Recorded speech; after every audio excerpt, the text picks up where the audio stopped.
We promise we like the following games, we just need to vent, okay? Hey, it's Game Rant, and here are 10 great open world games that are too long. Number 10, Red Dead Redemption 2. As previously stated, we are not here to tear down these incredible achievements in interactive entertainment. But as with anything, the more there is of it, the more there is to critique. If you envision Grand Theft Auto as a series of genre films or high-budget miniseries, Rockstar's other open world franchise, Red Dead Redemption 2, feels far more like a novel, where the themes of the American frontier are introduced and entertained for a prolonged period of time, meaning there are many side stories that are superfluous except for the sake of variety. But this also means the core narrative of Dutch's gang and its rising tensions is teased out slower than your grandpappy's molasses on a cold morning. By the time the same argument between Dutch and Arthur occurs for the 40th or so hour, it's practically devoid of any meaning, other than the mechanical reminder of the plot, even if the ending ultimately does make good. Number 9, The Witcher 3 Wild Hunt. Unlike Red Dead 2, we would say The Witcher 3 Wild Hunt is far more mindful with how it unfolds its narrative and expanded stories, which makes sense given this Polish series first began as a series of treasured novels, with more than enough depth and lore to borrow from. But some players make the tremendous mistake of attempting to beat The Witcher 3, and that's really not the point here. And frankly, we don't feel the locomotion or combat is good enough to support an extended stay on Roach's back. Witcher is best enjoyed in chunks, without urgency, to invest in its side stories and its curious characters. And if it's been a few months since you let your last save languish, do not start over. Geralt's journeys are a collection, not one big story, so take your time. Breaks encouraged. Number 8, Assassin's Creed Valhalla. Again, we like the games on this list, hard to believe with all the nitpicking, but when you spend enough time with the game, you can't help but notice the small things. And unfortunately for Assassin's Creed Valhalla, it was following up the much more popular and celebrated Assassin's Creed Odyssey, a game which really goes beyond reality to deliver a premium open-world entertainment experience. Meanwhile, Valhalla is attempting something more grounded and historic, and if you understand the 9th century period and Viking culture it's referencing from, you'll be blown away by Ubisoft's commitment to translating history to gameplay. But it must be addressed that this comes at the cost of meaningful escalation. If you can understand you won't be flying Pegasus around, it's a great open-world game that just happens to be around some wet, boring castles. Number 7,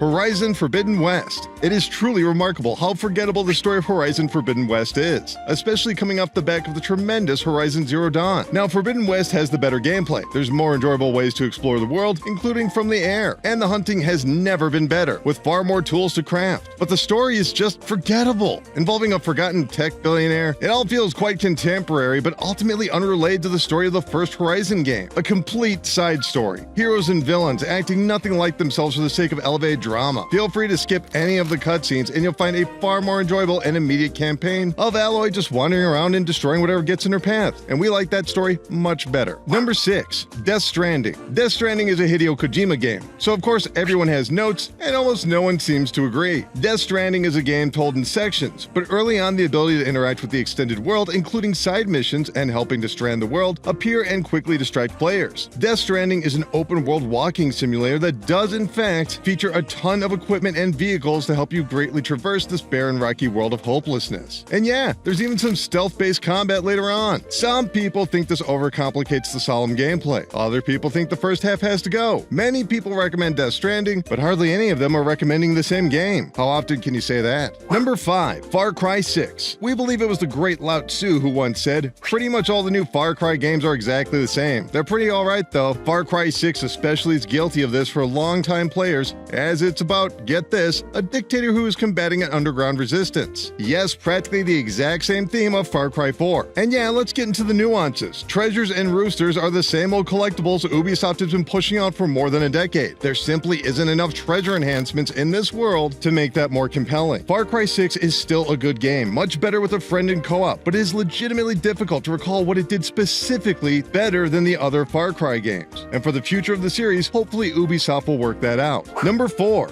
Ghost Recon Breakpoint. Okay, let's play out a scenario here. Let's say a chum of yours moves far away and still wants to play games every now and again. Bam! Ghost Recon Breakpoint. A perfect game for up to 4 players to arm up with snipers and rifles to mindlessly spew into their headsets while also strategizing their stealth approach on an upcoming mission, while that one guy in the group who always likes to drives the car. Wait, why is there always that one guy in every group? So what's the problem? Well, nothing, unless you play by yourself. In which case, oh my god, is this game boring. Boring! Overly large and spread out, and whatever whatever you do, don't invite random players who will bolt on a motorcycle 2,000 kilometers in the wrong direction and get taken out immediately. So yeah, play with friends, or don't play at all. It's that simple. Number 3. Xenoblade Chronicles. If someone were to make a mindless critique of Xenoblade Chronicles, they would likely harp upon its length. It's not an original take. We can recognize that. But there's a reason this reputation has followed Xenoblade Chronicles from the Wii to the new 3DS and now to the Nintendo Switch in the Definitive Edition. And even the Switch version attempted quality of life improvements to help players scale to their preferences. But this hardly makes the side quests any more complex or interesting. Okay, so why don't they make it shorter?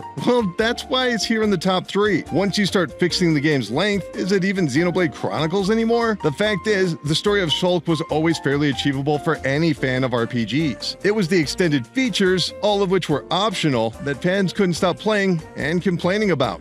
Number 2. Dragon's Dogma 2. Dragon's Dogma 2 only released in 2024 and is thus the newest game on this list. Again, we recommend it, a great quirky game that plays by its own rules. Its own very slow rules. There's no way around it. Dragon's Dogma 2 is paced irregularly in its mission and quest structure, even if it makes the events themselves feel meaningful and essential to the game. It could be a bit quicker about it. Now, that's not to imply Dragon's Dogma is a long game. It's not by the standard of the genre, but your method of traversal will be fairly traditional. So if you're expecting to quickly teleport and cash in your latest missions, this is not the game for that. If you're up for a walk, Capcom's latest hack and slash is a great time, so long as you play it with the right expectations. Number 1. Starfield. There are far too many moments in Bethesda's Starfield where the game feels practically desperate to convince players there's a universe out there to explore. Again, we still recommend Starfield, but it had to be our number 1 for its glacial pace and meandering quests. It takes hours for its story to get started, and frankly, it doesn't serve the audience, it doesn't serve the story, and it doesn't serve the gameplay. Bethesda games are all about their exploration and greater narrative, and Starfield is harshly segmented and confusing in its plot. The beats of gameplay can be finely recalled, but the actual purpose or point of the events directly related elude most players. If Starfield has a future beyond a Game Pass weekend, it's going to need a lot of work to tether this game into a believable open world. Sorry, someone had to say it. And there you have it. 10 great open world games that are too long. Have you felt an open world game was just too much? Well, let us know and keep clicking around here in Game Rant, and we'll see you next time.